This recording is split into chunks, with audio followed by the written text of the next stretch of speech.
Bom dia, mais uma manhã de glória aqui, para a gente falar da palavra de Deus. Estamos fazendo alguns estudos, né? Aproveitamos desse estudo de Apocalipse. Bom dia, aguardando aí a turma entrar, estamos esperando a turma.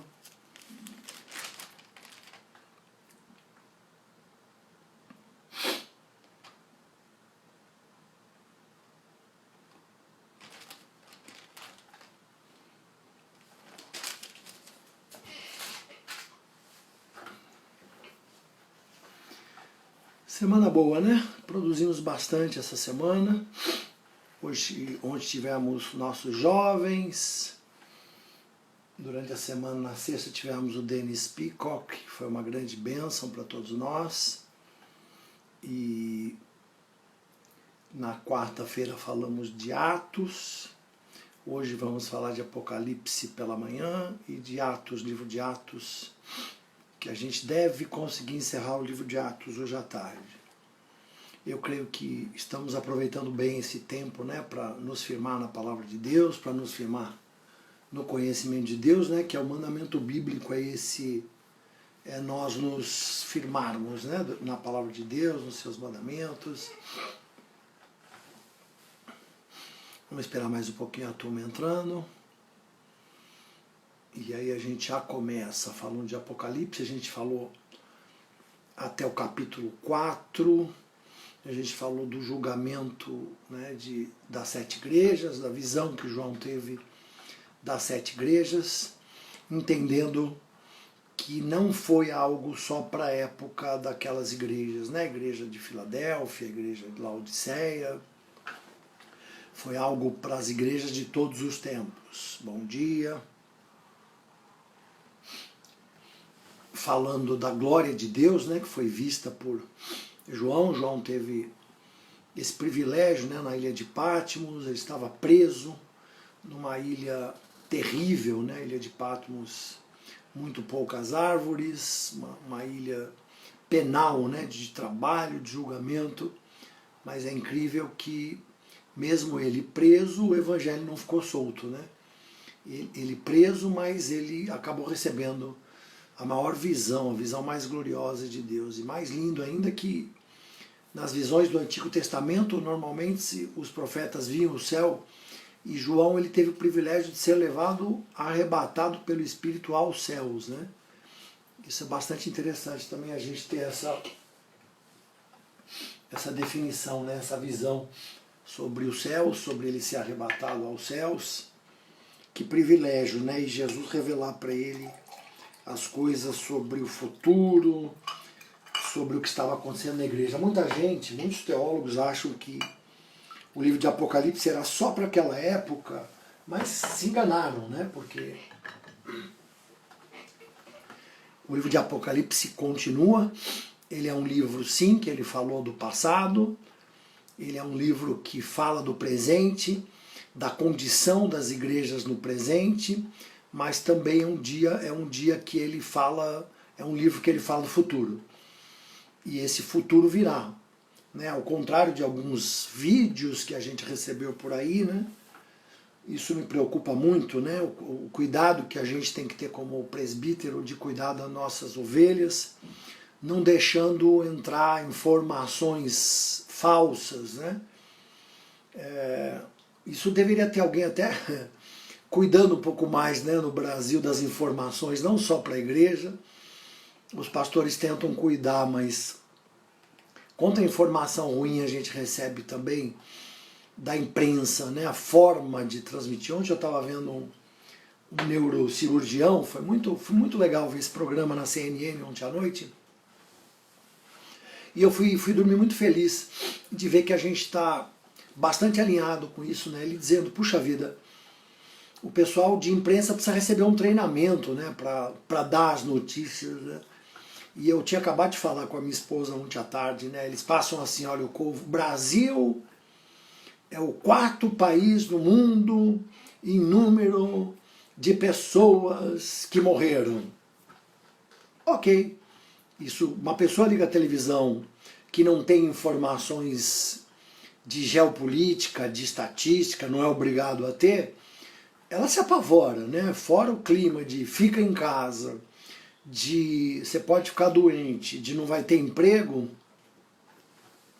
ela ouve, o Brasil é o 4º país do mundo. Isso não é verdade, ou é meia verdade. Essa informação deveria ser dada. O Brasil, é o 16º país do mundo, porque você tem que considerar o número de habitantes. Você não pode pegar um país como a China, que tem lá 1 bilhão de habitantes, com um país como o Brasil, que tem 200 milhões, com um país como os Estados Unidos, que tem 350 milhões, como a Itália, a Espanha, que tem 60, 50 milhões. Você não pode fazer a mesma conta. Né? Se o Brasil tem hoje, que ainda não tem, o mesmo número da Itália, ainda não tem, a gente tem que dividir por 3, porque a Itália tem 3 a 4 vezes menos habitantes que o Brasil. Então, como eles querem manter todo mundo preso lá, apavorado, eles escrevem: 4º país do mundo é o Brasil. Não, o Brasil é o 16º país do mundo proporcionalmente aos habitantes. É o 4º se você não considerar isso, mas você não pode não considerar isso, né? O Brasil agora é o novo epicentro da enfermidade no mundo. Como assim, né? O que seria isso, um novo epicentro? Significa que nós somos... Todos os países vão ser epicentro. O primeiro foi a China, começou lá. Pô, passou para a Europa, passou para os Estados Unidos, passou para o Brasil. Não era mais fácil dizer, nós somos o último país, glória a Deus, porque fomos o último a ser atingido. Isso foi um benefício tão grande que a gente aprendeu com os outros países. Deu tempo de um país tão desorganizado, tão roubado como o nosso, pelos antigos governos, ninguém quer falar. Deu tempo de a gente aprender, de comprar máscara, embora já estão descobrindo o roubo das máscaras. E deu tempo de fazer um monte de coisa, deu tempo de o Ministério da Saúde se prevenir, deu até para errar nos ministros. É um jeito, né? Ou você dá a notícia com o copo meio vazio, ou o copo meio cheio. A gente aprende isso até na hora de profetizar, né? Só que a imprensa, ela quer manter todo mundo preso lá, porque, né, a audiência está enorme, porque eles ficam dando as mesmas notícias a cada 15 dias seguidos. Então, se você assistir lá a cada 10 dias, não muda muito. Agora que eles estão descobrindo a forma, né, a forma. E, infelizmente, a igreja também tem herdado, né, essa linguística, essa neurolinguística de não saber dar as notícias direito. Sim, você tem que não ser mentiroso, avisar do perigo. Tudo isso é certo. Não é esconder a realidade. Mas o copo pode estar meio cheio. Deixa eu aproveitar o copo aqui. Espera aí. Como está para você o copo? Meio cheio ou meio vazio? Se você tende a ver o copo meio vazio, começa a se preocupar com a sua vida, né? Mas é muito... ele está meio vazio sim, mas é melhor ver ele meio cheio, né? E ver o que falta para completar, do que ver ele meio vazio. Então a nossa imprensa não tem sabido. E assim, né?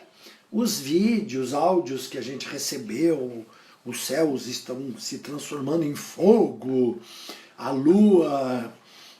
vai ter blackout na Terra...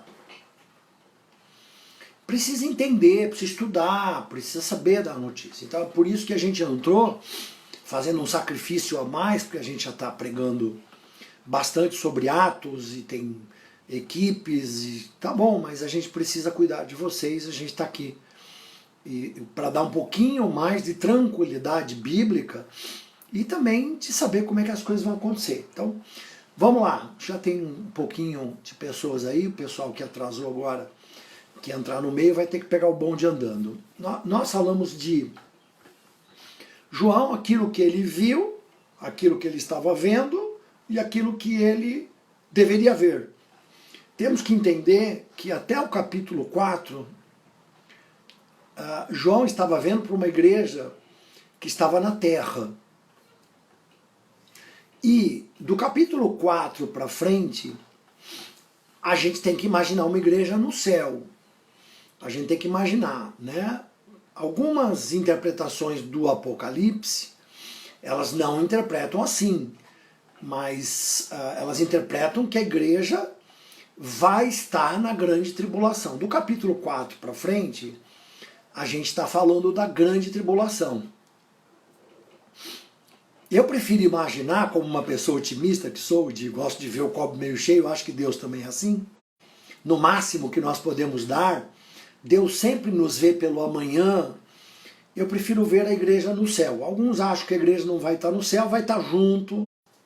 Tomara que o pior que possa acontecer, a gente sair na metade. A gente pega um pouco da pancadaria aqui na Terra, né? Porque o Apocalipse vai ser uma pancadaria. Para quem acha que o Apocalipse é isso que a gente está vendo aqui, você está preocupado que você está dentro da sua casa, isolado, você vai estar na rua, mas você não vai ter casa para estar isolado, por exemplo. Eu prefiro estar dentro de casa. Você está preocupado que só o supermercado está aberto? Que chato. Precisaria mostrar para essa turma, isso é ser otimista, que pode ficar pior. No Apocalipse, que não é agora, não vai ter supermercado, não vai ter comida, por exemplo. Você está preocupado que, sei lá, 5% dos velhinhos estão morrendo, e aí a gente para o Brasil inteiro por causa disso. Eu não quero dar minha opinião sobre isso, mas você vai ter 25% da população mundial sendo morta. Então, por exemplo, eu adoraria dar esses dados para a Rede Globo. Desculpa, não aguentei. Eu adoraria dar esses dados. Vocês querem notificar o Apocalipse?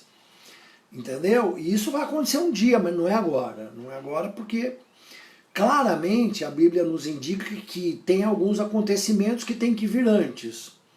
Então eu não posso acreditar nos céus pegando fogo, na lua se escurecendo, num blackout, como alguns tentaram anunciar.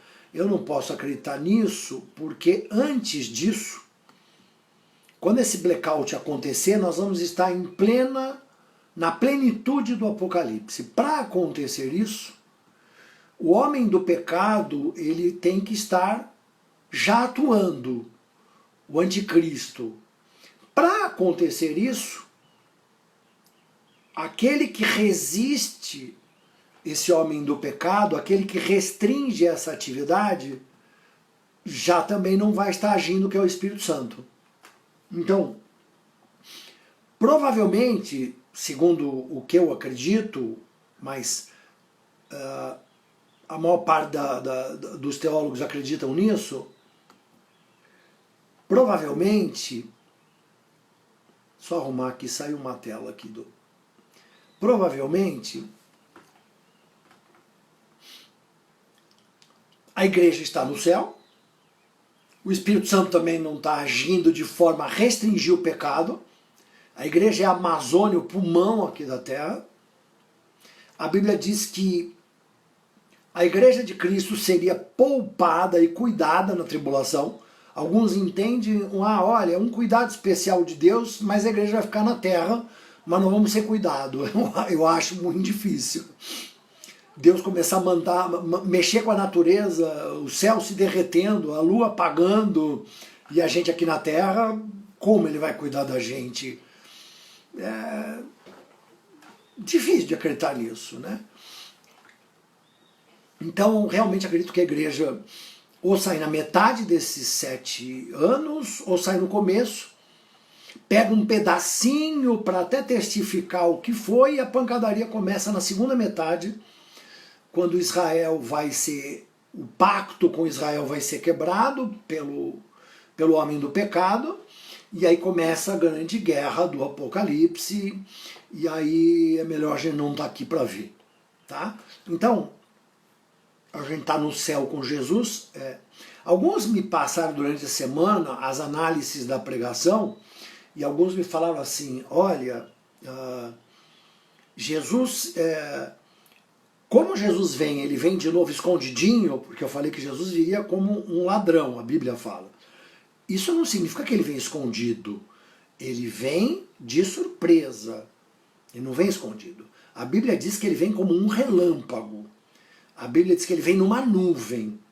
E a Bíblia diz que todos que os traspassaram o verão. O que significa traspassar? Significa aqueles que o mataram na cruz. Ali estavam representadas todas as nações do mundo. Ah, foi Pilatos, foi Roma que matou Jesus. Foi. Ah, foram alguns israelitas dos sinédrios religiosos. Foi. Ah, foram os discípulos de Jesus que consentiram e negaram. Foi. Então, o que a gente crê é que todas as nações vão ver a Jesus. Principalmente os israelitas, nesse sentido, por amor que Deus tem a eles, pela promessa que Deus tem a eles, eles vão reconhecer que Jesus era o Cristo. Por isso que ele não vem num jumentinho, ele vem de forma gloriosa. E por que ele vai ser visto por todo o mundo? Porque aí sim já estaremos na quinta taça. O que significa a quinta taça de Apocalipse? Significa que a luz vai ser apagada e o sol vai ser apagado, blackout. O que foi falado por alguns há pouco tempo aí. Isso aconteceu, isso não é nenhuma surpresa na igreja. Paulo, quando ele escreve para os Tessalonicenses, você pode olhar lá em 1 Tessalonicenses, em 2 Tessalonicenses 2, 3 e 4, Paulo fala assim, vocês não se mexam do lugar, porque tinha entrado os falsos profetas, até profetizando, orando em línguas. Então cuidado, o fato de orar em línguas, de ir para o monte, ou de parecer ser cheio do Espírito Santo, tem que ser julgado. A Bíblia diz que Deus colocou líderes na igreja para julgar os espíritos. Por isso você tem que estar numa igreja séria, cheia do Espírito Santo, mas com respeito às lideranças que julgam as profecias. Por isso que não pode ser uma baderna. Cada um falar aquilo que pega num lugar, que pega no outro lugar, que pega no outro lugar e joga lá. Isso mais confunde as pessoas. Isso não é nada diferente do que aconteceu. Aí Paulo mandou aquela carta para arrumar, falou, cuidado com os falsos profetas, ok? Porque não vai acontecer de o sol se apagar nem a lua antes de haver uma grande apostasia. Zé Carlos, a igreja já tem apostasia hoje? Sim, algumas igrejas são apóstatas. O que é apóstata? Igreja que não creem na verdade da revelação da Bíblia. Você tem igrejas que hoje não acreditam nisso, que ainda são históricas, são igrejas até que tiveram bons momentos, mas que não acreditam. Você tem outras que acreditam em ídolos. Você tem outras que... E a gente sabe, não vamos aqui entrar nisso, mas existem igrejas maravilhosas hoje. Então, quando a gente fala de uma apostasia total, a gente fala de uma igreja totalmente perdida. Eu não estou falando dos ímpios, eu estou falando de uma igreja totalmente perdida. Isso é igreja apóstata. Então, o homem do pecado, antes de a gente se preocupar em quem que é a besta, quem que é o homem do pecado, se é o cara da França, nós temos que entender que a igreja vai estar numa situação pavorosa. Então eu sim acredito que a igreja boa, a igreja de Filadélfia, a igreja de Esmirna, que somos nós, tomara, para a honra e glória do Senhor, nós já estaremos no céu com Jesus. Então, o que fica aqui na terra? Fica aquela igreja que apostatou. Fica aquela igreja, sabe aquele filme Deixados para Trás? Que podem ter pastores aí no meio, podem ter homens que pareciam ser servos de Deus.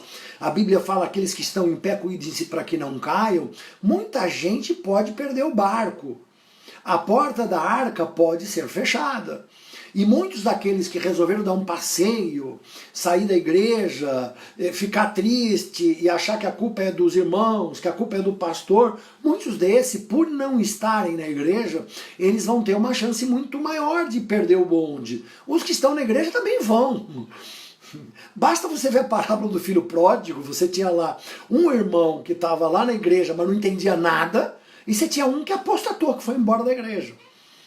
Então você vai ter esse perfil sempre da igreja em toda a história. Só que no momento do Apocalipse, a igreja apóstata vai ser muito maior. Eu acredito que a igreja boa já vai estar no céu. Mas vamos dizer que conforme alguns uma parte dos teólogos, a igreja ainda não foi arrebatada. Você vai viver os tempos de Noé. Você vai viver muito mais do que aquilo. Zé Carlos, mas hoje, do jeito que está o sexo, do jeito que está a erotização da igreja, do jeito que tá, as coisas estão acontecendo, isso já não é um sinal, isso é um encaminhamento.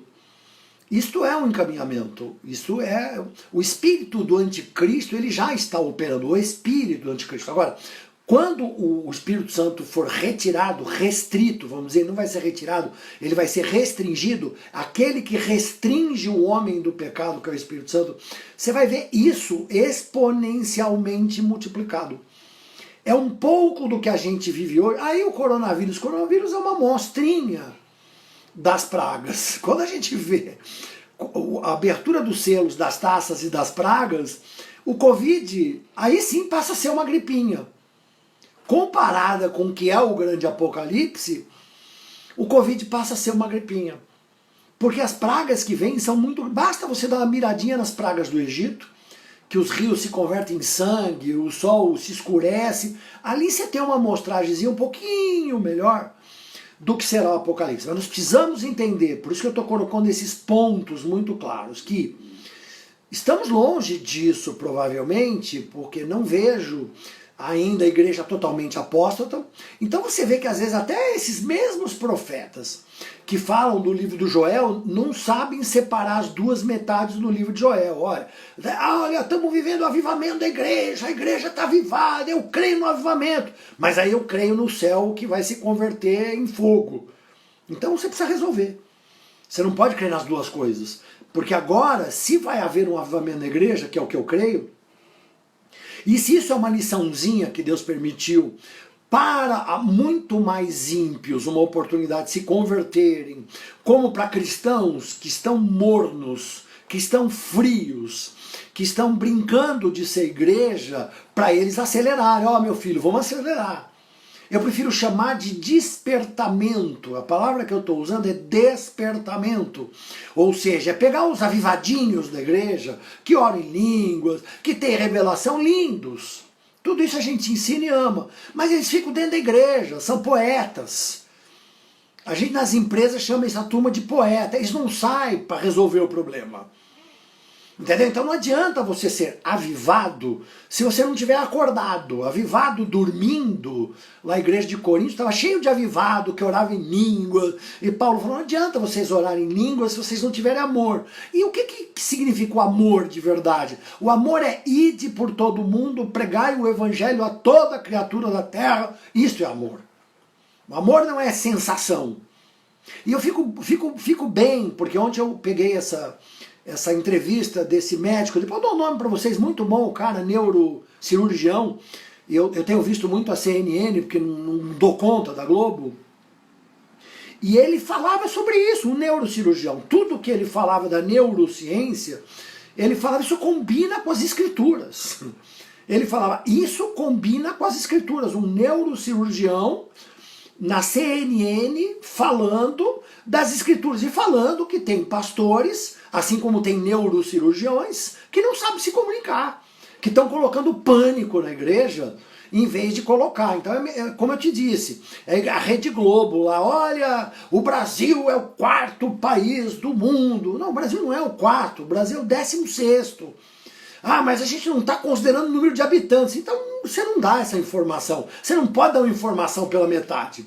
Você precisa dar uma informação inteira. E a mídia inteira, como não interessa que dê certo, eles estão dando a informação pela metade. Mas alguns crentes que também não conhecem a plenitude da palavra de Deus, eles também têm informação pela metade. Então vamos guardar algumas coisas. Para o Apocalipse se realizar, a igreja tem que estar num grau de apostasia, e os nossos profetas e a nossa igreja, os que nos acompanham, eles acreditam num avivamento. Se nós acreditamos num avivamento pós-pandemia, não acreditamos que o sol vai se escurecer nem a lua, porque isso é uma característica do Apocalipse, isso é lá na frente. Nem sequer podemos chamar esse período de princípio das dores. Porque o verdadeiro princípio das dores vem na 70ª semana de Daniel. O que quer dizer isso? Quer dizer a grande tribulação. O princípio das dores é a primeira parte da tribulação. É disso que Jesus está falando em Mateus. Então o que nós temos agora? Nós temos um encaminhamento, boa parte de algumas igrejas são apóstatas já hoje, vocês conhecem o nome delas, não é difícil de reconhecer. Algumas igrejas já têm até alguns tipos de anticristo dentro da igreja.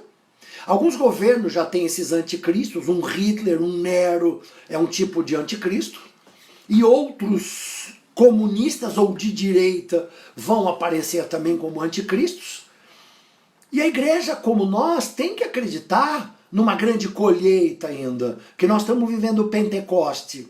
Nós temos que acreditar na chuva temporã e na chuva seródia. O que nós estamos vivendo são as últimas chuvas. Ou seja, a igreja, ao invés de estar focada na destruição, ela tem que olhar para o copo meio cheio e falar, olha aqui, ó, metade do copo não está cheio. Nós estamos, ó, tem um sofrimento, tem que ficar dentro de casa, mas tem a outra metade que é positiva. Nós vamos ter uma grande chance. E olha, um monte de mulheres ontem com esse neurocirurgião apavoradas. O nível de perguntas que ela fazia, e ele não conseguia dar respostas. Aí eu me lembro que a Bíblia diz que os que conhecem a Bíblia vão ser professores, né? O cara é muito bom, tá? Eu respeito, o cara, eu queria conhecê-lo. E ele não sabia responder a última pergunta. E aí sabe o que ele contou? Ele falou, eu estive numa igreja com um pastor, e o pastor estava falando sobre o Apocalipse. E aí as mulheres apavoradas, mas já é o Apocalipse? Você vê que eles estão com medo. Por o caso dos ímpios que não conhecem, é bom, sob o sentido de a gente pregar a palavra. E aí, graças a Deus, que esse neurocirurgião esteve na igreja de um pastor que tinha discernimento. Falou para ele, não é Apocalipse não. Isso são outras coisas que estão acontecendo. E explicou para ele. E esse mesmo neurocirurgião falou, você veja, assim como algumas televisões, tem algumas igrejas que também não sabem da informação. Agora o copo está ficando meio vazio mesmo. Então estamos entendidos sobre isso? Então o que nós temos que entender aqui? Capítulo 4 para frente, nós estamos falando de quê, verdadeiramente? O que eu quero dizer para vocês? Do arrebatamento, igreja arrebatada, isso todo mundo tem certeza, tá? Nós vamos estar com Jesus, isso é importante, pode ser nos 3 anos e meio, no final dos 7, tomara que seja no começo. E pior dos mundos, que vá para o meio, mas nunca no final.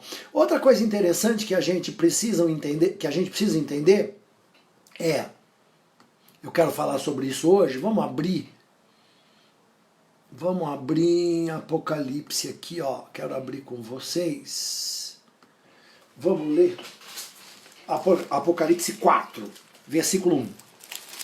Abre tua Bíblia ou o teu celular.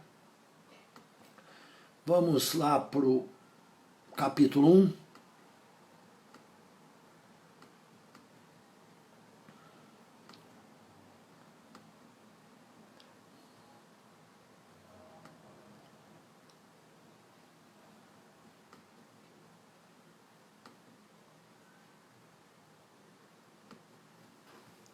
Capítulo 1. Aí. Show. Depois disso, dessas coisas, olhei e eis que estava uma porta aberta no céu. O que é essa porta aberta no céu? Essa porta aberta era a porta para os redimidos, para os remidos, que somos nós, ou seja, aqueles que aceitaram Jesus como Senhor e Salvador. Essa porta aberta, ela falava sobre nós. A voz que como de trombeta, quando você ouvir falar de voz de trombeta, voz de Jesus. Voz de muitas águas, voz de Jesus. Voz de relâmpago, voz de Deus. Nós vamos ver aqui na frente. E o que falava comigo disse, sobe aqui. Então João subiu, já estava no céu. E eu vou te mostrar as coisas que depois dessas, depois dele contar sobre as igrejas da costa da Ásia, do que elas vão acontecer. E eu fui arrebatado em espírito. E eis que um trono estava posto no céu, olha o trono no céu, e um assentado sobre o trono, e o que estava sentado no trono era na aparência semelhante à pedra de jaspe, significa cristal, significa santidade de Deus, significa o céu como um mar de santidade, de transparência, né? Que essas pedras elas são brilhosas. Pedra sardônica também é uma pedra de transparência, de santidade. O arco celeste estava ao redor do trono e ele era semelhante a esmeralda. E quando fala de vermelho, de uma pedra vermelha, está falando do sangue de Jesus, está falando da nossa redenção, está falando daqueles que estão com a porta para entrar. E aí fala dos 24 anciãos, e ao redor do trono havia 24 tronos, e via assentados sobre os tronos os 24 anciãos. Aqui é uma dúvida entre os teólogos. Eu vou dar para vocês as dúvidas, mas eu vou dizer o que eu prefiro depois de muitos estudos também feito. Alguns acham que esses 24 anciãos são anjos, impossível, porque os anjos estão ao redor. Outros acham que são os remidos, os redimidos, os 12 apóstolos e as 12 tribos de Israel. Também tem versículos que descaracterizam as 12 tribos de Israel. Então, quem são os 24? Os 12 apóstolos, a igreja apostólica e a igreja que vai se salvar na grande tribulação. Ou seja, a inteireza daqueles santos e salvos e remidos pelo sangue de Jesus, podendo ser os 12 apóstolos, todo mundo concorda que sim, a igreja apostólica. Esses outros 12, alguns acreditam que são as tribos de Israel. Pelos meus estudos recentes, eu acredito que são as igrejas que vão ser salvas durante a grande tribulação. Tinham sobre eles na cabeça coroas de ouro, todo mundo sabe o que é, governo, né? O trono saíam relâmpagos, ó a voz de Deus aqui, do trono saíam relâmpagos e trovões e vozes diante do trono, ardiam 7 lâmpadas de fogo, né? O Espírito de Deus que é perfeito, o Espírito de Deus os 7 Espíritos que são falados, é toda a atividade do Espírito Santo, do fogo de Deus, os quais são os 7 Espíritos de Deus. E havia diante do trono um como mar de vidro. O mar de vidro, né? Os céus é descrito em Apocalipse como mar de vidro, mar de santidade. E no meio do trono, ao redor do trono, 4 animais cheios de olhos por diante e por detrás. Eu preguei para vocês na igreja sobre o livro de Ezequiel, sobre esses 4 animais. E o livro de Ezequiel descreve isso da mesma forma, aquela visão daquele carro que levava a glória de Deus. E esses 4 animais são os mesmos animais. O leão significa autoridade, né? Cristo como leão, a autoridade de Deus. O touro significa a força do touro, de Jesus como servo, significa trabalho, né? A águia, que significa a percepção. A águia é o animal que tem discernimento, é Jesus Cristo com esse espírito de percepção, e isso que a igreja deveria ter. A mesma igreja, ela herda a unção de autoridade de Jesus. A igreja tem que funcionar como um leão, a igreja tem que funcionar como um touro, tem que ser uma igreja trabalhadora, tem que ser uma igreja que governa, e os 4 evangelhos, eles dão cada uma característica dessa também. Jesus como autoridade, a igreja como autoridade. Então essa unção de autoridade tem que estar sobre as nossas vidas. Jesus como touro, humilde, trabalhador, que não nega pegar peso, pegar no pesado. Quanta gente que nega pegar no pesado na igreja, né? Trabalhar, pegar no pesado, na violência do reino de Deus, pregar o evangelho. A igreja está muito burocrata, a igreja virou centro de administração muitas vezes. É necessário trabalho de pregação, trabalho de libertação, trabalho de cura. Falando nisso, anunciem que a partir de quinta-feira que vem, nós estaremos fazendo um retiro junto com a igreja de Barueri, Morumbi e Barueri. Então, 7 pregadores falando das 7 chaves para prosperar na pandemia e depois dela. Chaves que nem um neurocirurgião conseguiu dar. Uma delas, porque ele sabia falar muito da alma, do psique, mas não sabia falar do Espírito Santo. Então divulgue essa semana, a partir de quarta-feira, nós vamos estar pregando em vários presbíteros aqui de São Paulo, sobre esses 7 espíritos, sobre essas 7 chaves, sobre o que precisa para a gente sair vencedor. Então é comunicando as pessoas. Então, leão, autoridade, touro, trabalho, águia, percepção, discernimento, quem enxerga de cima, quem está sentado com Jesus. E o 4º espírito, o humano, que significa sabedoria. Deus deu para os homens essa sabedoria, Deus deu para Salomão, e nós deveríamos viver mais a sabedoria de Tiago, né? A sabedoria do alto. Primeiro animal semelhante ao leão, segundo animal semelhante ao bezerro, né, o touro, o terceiro semelhante ao rosto de homem, e o quarto a águia voando, a águia sempre voando, né? E os 4 animais tinham cada um, respectivamente, 6 asas, as asas agora não precisamos entrar nisso, o importante dizendo santo, santo, santo é o Senhor Todo-Poderoso, que era, que é e que há de vir. Jesus era o verbo, ele era com Deus na criação, ele é, né, o verbo que se fez carne, ele há de vir, Maranata. E esses animais davam glória a Deus. E os 24 anciãos prostravam-se diante do que estava sentado. Todo mundo prostrado diante do que estava sentado, sobre o trono. Adoravam o que vive para todo sempre e lançavam as suas coroas diante do trono, dizendo: digno és de receber glória, honra e poder, porque tu criaste todas as coisas e por tua vontade todas as coisas foram criadas. O livro selado com os 7 selos, somente o Cordeiro é digno de abri-lo. E vi na destra do que estava sentado sobre o trono o livro, por dentro e por fora selado com os 7 selos. Então ninguém, esse livro é selado, esse livro era fechado. E só Jesus, porque Jesus, ele herdou de Deus, eu preguei isso lá atrás, ele herdou de Deus o nome que é sobre todo nome, que é sobre anjos, sobre principados e potestades. Jesus é o nome sobre todo nome. Ele conquistou porque ele morreu na cruz e ressuscitou. Então ele tem um nome dado por Deus e conquistado porque ele foi obediente até a morte e a morte de cruz. Digno é o Cordeiro, vocês lembram disso? Que foi morto.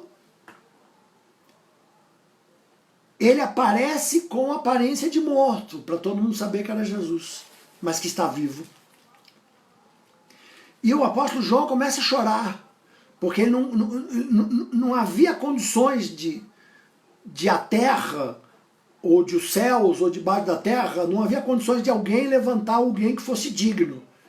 Então o próprio Deus enviou alguém que fosse digno, o filho dele, o Cordeiro que foi morto, mas que é o leão da tribo de Judá, mas que é um sumo sacerdote que apareceu com roupa de sacerdote, que é o santo dos santos, que manda no céu, na terra, debaixo da terra, que venceu o diabo, que pegou a chave, que expôs, que despojou o diabo. Jesus foi encontrado digno.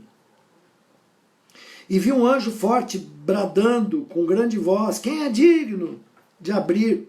Ninguém no céu, na terra, nem debaixo. E eu chorava muito, João, porque ninguém foi achado digno. E disse-me um dos anciãos: não chores, eis aqui o leão da tribo de Judá, da raiz de Davi. Venceu para abrir o livro e desatar os seus 7 selos. E olhei que estava no meio do trono e dos 4 animais viventes, entre os anciãos, um cordeiro, havendo sido morto. Eu fico imaginando, quando você lê outros versículos de Isaías, Jesus com as vestes salpicadas, Jesus traspassado, como foi visto por Tomé. Então, eles viam o cordeiro como se fosse morto, mas que vivia. Esse era o cordeiro, digno aos olhos, que são os 7 Espíritos de Deus enviados a toda a terra.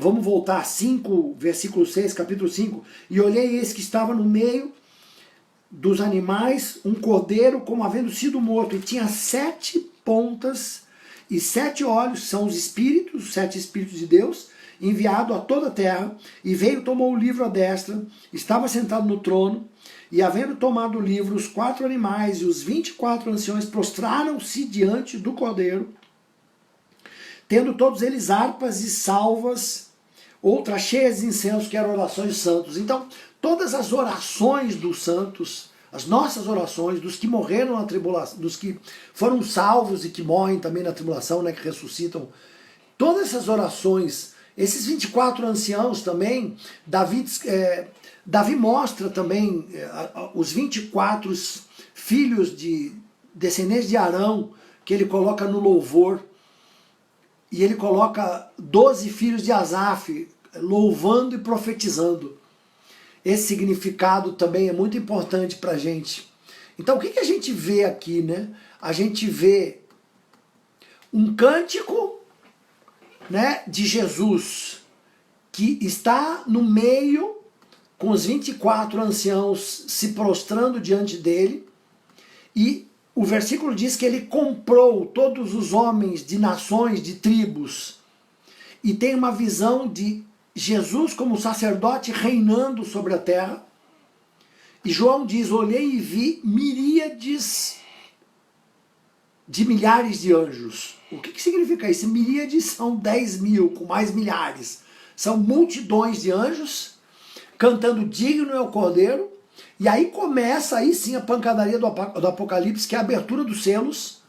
A abertura dos selos desencadeia as coisas causadas pelos agentes malignos. Da mesma forma que o anjo destruidor passou em Israel destruindo o Egito e passando por cima, né, do Pêssaro, a passagem por cima, da mesma forma, esses selos são abertos pelo Cordeiro, isso desencadeia 4 cavalos, né, preto, branco, amarelo, e o branco, o anticristo, esses cavaleiros, esses cavalos, eles têm símbolos.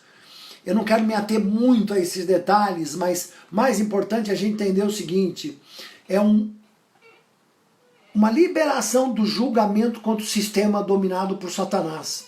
Esse cavalo branco é o anticristo. E uma liberação para ver tudo que vai acontecer na abertura com esses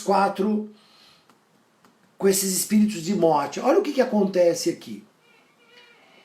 Espírito de guerra, espírito de fome, espírito de morte, espírito de perseguição, espírito de destruição da natureza. Isso começa a agir com força.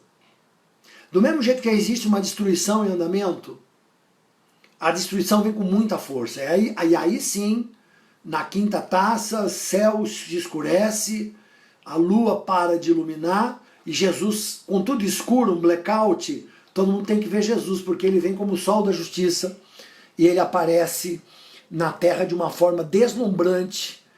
Tá? Então, o branco anticristo, o vermelho guerra e morte violenta.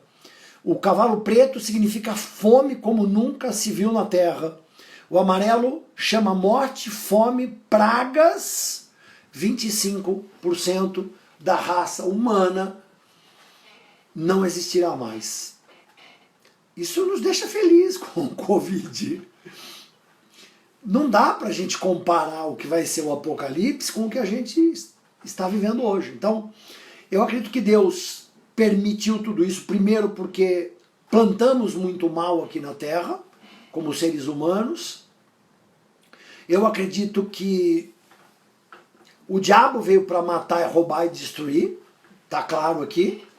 E acredito na permissão de Deus, porque todas as coisas cooperam para o bem dos que amam a Deus, e que vai se tirar algo proveitoso para essa nova época pós-Covid, onde a igreja precisa estar mais despertada, mais cheia do Espírito Santo de verdade, tanto dos dons como dos frutos, para a gente fazer uma grande colheita na terra. O Pentecostes não acabou. Sequer iniciamos o princípio das dores. O Pentecostes não terminou. Nós não fizemos a grande colheita mundial. Né? Jesus salva de todas as nações, de todos os povos. E Jesus conta com a sua igreja gloriosa. Então, eu termino aqui a segunda parte, a gente vai orar, mas eu quero deixar claro para alguns pontos muito bem claros, para que, como em todas as igrejas, falsos profetas, falsas ideologias acabam entrando e desviando o povo de Deus do propósito. Se você estiver pregando o evangelho, trabalhando, cheio do Espírito Santo, com azeite, com óleo, se você for cheio do Espírito Santo, vai estar amando. Se você estiver pregando, veja que João, vamos dizer que o mundo fosse acabar naquela época, como não acabou, eles achavam que o Apocalipse era naquela época. João não foi pego desprevenido, não precisou ficar esperando. Ele foi simplesmente arrebatado para o céu, como a igreja vai ser arrebatada. Quando fala arrebatado brevemente, isso pode te assustar, fala, bom, brevemente amanhã. Essa palavra brevemente significa num piscar de olhos. Brevemente, vai ser breve o arrebatamento. Ó. Muita gente não vai ver. Então esse breve, ele não está ligado ao tempo que vai acontecer. Ele está ligado à forma que ele vai acontecer, como num piscar de olhos. Assim como João, brevemente o espírito dele foi arrebatado, a igreja vai ser arrebatada brevemente. Como eu disse para vocês, eu tenho que dar as 3 interpretações dos grandes expositores bíblicos. Muitos acreditam que a igreja vai ser arrebatada, e eu sou um deles, no início da grande tribulação. Fico com a possibilidade da segunda hipótese de ser arrebatado no meio, 3 anos e meio, mas nunca no final, porque a igreja vai ser poupada de alguma coisa muito grande. Então ela sai no começo ou no meio, mas tem que respeitar, porque outros estudos podem estar certo e Jesus só voltar no final da grande tribulação. E aí Jesus vai nos proteger aqui no meio da grande tribulação. De qualquer jeito, o que a gente tem que entender é que vai haver uma grande tribulação e que a gente tem que se manter justo para que Jesus nos proteja dessa grande tribulação, seja de que forma for. Então a grande tribulação vai acontecer. Só vai acontecer quando houver uma apostasia monumental dentro da igreja, muito forte, como nunca ouviu. Um esfriamento do amor, não do amor paixão, do amor romântico, do amor ágape, do amor de Jesus, do amor por vidas, por pregação, de falsas pregações entrarem na igreja, essa teologia da liberalidade, teologia da prosperidade, do pare de sofrer. A igreja é chamada e sempre terá um quê de perseguição. Nesse mesmo texto, você vê ali que Deus permite para que a igreja tenha mais convicção ainda da salvação. E que o próprio Jesus sofreu. Tá? Não é uma predestinação a sofrer, mas é inevitável que no mundo que Satanás opera, o sistema, influenciado por Satanás, dirigindo as grandes organizações, influenciando os grandes líderes, no mínimo vão ter pessoas que não têm discernimento que vão nos perseguir. No mínimo, no mínimo. Então precisamos entender que a apostasia vai estar muito mais forte do que hoje, o Espírito Santo vai ser restrito, retirado, e o homem do pecado já vai estar na terra e fazendo um acordo muito grande com Israel, e o templo de Israel já vai estar reconstruído, coisa que não está. Então, o que nós estamos vivendo hoje é uma exacerbação, que vai acontecer sempre, do diabo mandando fogo, um espírito de anticristo, mas ao mesmo tempo Deus dando uma R15 na mão dos cristãos, que é o Espírito Santo, cada dia mais parrudo dentro das igrejas. Hoje eu vejo as igrejas, até as mais tradicionais, se preocupando mais em não extinguir o Espírito Santo. A nossa igreja é uma igreja carismática, né? Preferimos essa definição, mas acreditamos no Pentecostes, no Espírito Santo, no batismo do Espírito Santo, com fogo, com oração em línguas, porém com direção e com análise de espíritos dentro da própria igreja, porque o diabo vai incomodar até dentro da igreja, enviando servos dele até para dentro da igreja, porque a Bíblia diz que até dentro da igreja, se possível, alguns se perderão. Nós precisamos ser realistas e precisamos dar a boa notícia de que sempre para a igreja há um cuidado especial de Cristo. Nós somos a igreja de Cristo, a noiva de Cristo. A noiva de Cristo. Ok? E orarmos, estarmos como a nossa igreja tem pregado, atentos, cheio do Espírito Santo, e o gatilho do avivamento é o despertamento, que é pregar o evangelho do fogo, o evangelho sobrenatural, que é cuidar de pessoas, que é discipular pessoas, como a gente tem ensinado, e muitas igrejas têm feito isso, irmos até os confins da terra. Eu queria até buscar uma estatística que não tem hoje, de saber quanto por cento do mundo, é outro sinal, já ouviu o evangelho, mas ainda falta muita coisa para a gente pregar. Então acho que a gente tem que ficar atento para não desfocar das grandes verdades, e essas pequenas discussões nós nem levarmos muito a sério. Sabermos as grandes verdades, a igreja vai ser arrebatada, A igreja vai estar eternamente com Jesus. Se é 1000 anos, se é 10.000 anos, se é 2000, isso tem vários teólogos discutindo. A igreja governa e vai governar com Jesus. O governo da igreja já começou. Estamos no período da igreja. O reino de Deus está acessível. Podemos governar aqui e não sermos governados. Governamos através do Espírito Santo dentro de nós, através do governo familiar, através do governo eclesiástico. Devemos influenciar, como o Dennis Peacock pregou para a gente, ensinou a gente na sexta-feira. Temos livros sobre influenciar o mundo, ser o sal da terra. Agora, a que nível vai chegar isso? Não precisamos saber. Nós só temos que fazer aquilo que fomos enviados a fazer. Pregar o Evangelho com sinais, maravilhas, para que haja transformação e ficar orando para que Jesus volte. Maranata, vem Jesus. Devemos torcer, devemos orar, devemos querer a volta de Jesus, porque no céu não vai haver choro, no céu não vamos ter dificuldades físicas, no céu não tem coronavírus, rebeldia tem na terra, porque o diabo está na terra com 1/3 dos anjos. No céu não tem rebeldia, a rebeldia foi tirada do céu e vai ser tirada da terra. Quando Jesus voltar, ele vai julgar as nações do mundo, e vai julgar, e aí vão ver todos aqueles que o traspassaram, quem é o nosso Messias, quem é o nosso Jesus. Amém? Feche seus olhos. Senhor Deus e Pai, eu te peço que dê o espírito de revelação para todos que estão nos ouvindo, o espírito de prudência, mas não de temor, mas de intrepidez e de moderação, de ousadia. Olha o que Jesus foi claro: quando vocês ouvirem rumores, não se movam facilmente, não saiam do lugar facilmente. Muitos falsos cristos virão, então muitos falsos cristos vão aparecer. Muitos rumores, como na igreja de Tessalonicenses, e rumores que nós ouvimos agora. E também não vamos julgar, mas nós precisamos analisar. Nós precisamos analisar, e cabe aos líderes de igreja. Eu acredito sobre o anjo da igreja. Alguns teólogos não acreditam, acreditam que o anjo da igreja é um anjo que foi destinado a proteger a igreja, e outra metade acredita que os anjos são os líderes da igreja. E tem bastante evidência que isso pode ser verdade. Mas se nós também, líderes, não somos os anjos da igreja, que nós passemos a proteger os nossos rebanhos com a sã doutrina, com a palavra poderosa de Deus, com a palavra apostólica e com o espírito de ousadia, de intrepidez. Derrama em cada um, ó Pai, o espírito de revelação, o espírito de conhecimento, o espírito de sabedoria. Eu profetizo em nome de Jesus, olhando aqui para a minha janela, que o frio vai retroceder de novo. Eu estou orando muito por isso, porque o frio seja o mínimo possível, que o inverno seja o mínimo rigoroso possível.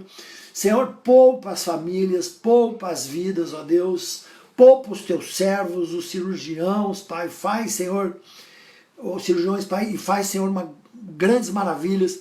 Desperta a tua igreja, Pai, que já é uma igreja avivada, as que são avivadas, Pai, para estarem pregando muito, mesmo estando presos, porque João estava preso na ilha de Patmos e estava desempenhando o seu ministério.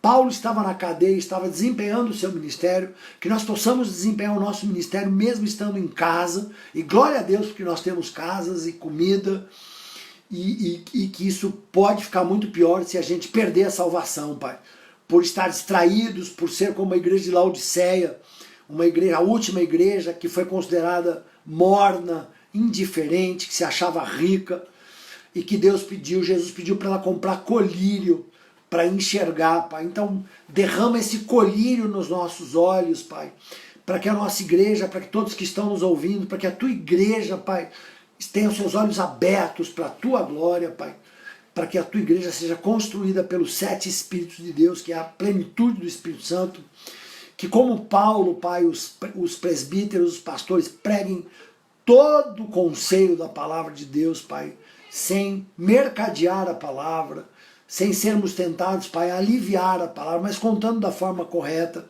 as suas bem-aventuranças, as suas bênçãos, Pai, para aqueles que são seus, Pai. Tua palavra fala que quem lê o livro de Apocalipse, quem estuda, tem 7 bem-aventuranças que nós já pregamos sobre ela, Pai, sobre elas, Pai, de vigiar, de ler, de entender. Espero que o espírito de revelação essa manhã esteja ativo. E nós continuaremos, Pai, ensinando um pouco mais sobre esse livro, Pai. Ajuda-nos com isso, em nome de Jesus, Pai. Quero pedir para vocês a estarem conosco hoje à tarde. Hoje, se não terminar, eu acho que eu consigo cobrir o final do livro de Atos. No máximo, farei mais uma pregação. Mas a gente tem algo muito interessante para fechar o livro de Atos. Entender que nós temos nossas contas aí sempre sendo divulgadas. Senão você procure nossas contas bancárias no nosso Instagram. Nossa igreja não é uma igreja patrocinada pelo governo do Brasil. Algumas igrejas são. A nossa igreja não é, as igrejas evangélicas não são. A gente vive de ofertas, a gente vive de dízimos para a gente continuar seguindo a nossa missão. Mas a Bíblia fala que você não deve dar por obrigação. Não se sinta obrigado, mas por amor. Se você entende que a nossa igreja é uma igreja pregando o verdadeiro evangélico, é uma igreja que tem buscado se alinhar com o evangelho de Cristo, que tem abençoado pessoas, fizemos grandes coisas com cestas básicas, ações sociais, está tudo sendo publicado, divulgado no nosso Instagram. Estamos cuidando também de algumas pessoas, não somos grandes o suficientes para cuidar de milhares, mas vamos tentar cuidar de centenas, pelo menos, durante todo esse período. Eu acredito em mais um mês e meio aí. Já tenho contado isso para vocês, desde o começo que Deus me falou que isso iria até julho, agosto, e já está claro que tem mais, pelo menos São Paulo, a chance é grande de ir para isso. Vamos estar pregando, vamos estar animados, falando do Senhor, alegria sobrenatural. E ajude-nos com uma oferta de amor. Se você sentir no coração, oferte para a nossa obra, faça os seus dízimos, que a Bíblia tem promessas, e a fidelidade passa por manter as igrejas de Deus abertas. Ok? Quinta-feira começaremos nossa grande retiro online. Pô, Zeca, mas retiro online? Muita gente está dentro de casa e não consegue se retirar. Não consegue ficar sozinha ouvindo a palavra no quarto, está preocupada, está ansiosa. E nós vamos trazer uma palavra de libertação para você dentro de casa. Deus te colocou para você aprender algumas coisas. Para a hora que a sua casa se abrir, para a hora que São Paulo se abrir, você saia para recuperar o tempo perdido. Não adianta ficar dentro de casa buscando muitas coisas. Foque nas coisas que você precisa. Eu garanto que você precisa ouvir o nosso retiro. Nós vamos falar liberação financeira, liberação emocional, liberação espiritual, para você sair e se posicionar como cabeça e não como cauda. A palavra de Deus diz que nós, cristãos, seremos posicionados como cabeça, como governadores. Aqui na Terra um treinamento para isso. Amém? Abençoo vocês em nome de Jesus. Fiquem em paz.